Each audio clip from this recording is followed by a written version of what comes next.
Welcome to the Slop Temple. We pray this video helps.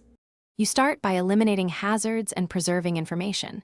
Power down and unplug, then wait so capacitors bleed off. Take clear photos of every connector and screw so you can restore the exact layout. Once done, ground yourself with an ESD strap and use insulated tools. Static or a wrong pull can kill components. Next, inspect the board visually for burned parts, swollen capacitors, lifted traces, or cold solder joints, and mark anything suspicious before proceeding to electrical tests. You now move into diagnosing with tools. Start by measuring standby and main rails. If a rail is missing, trace back to fuses, MOSFET, and diodes. Use diode mode and in-circuit checks so you know why a rail failed.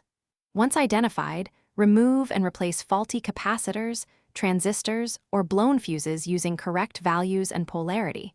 Reflow suspicious joints with proper heat and flux. Make sure replacement parts match specs to avoid recurring failure and to restore stable voltage regulation. You finish by reinstalling the board and reconnecting everything exactly as documented.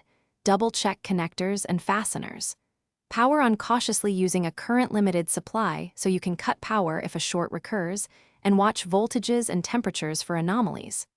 Run functional tests and exercise the board features. If behavior is wrong, verify the standby 3V rail and main clocks, and consider reflashing firmware or swapping the board with a known good unit. Troubleshooting tip: if it won't boot, Thanks for watching. Consider subscribing if we helped you.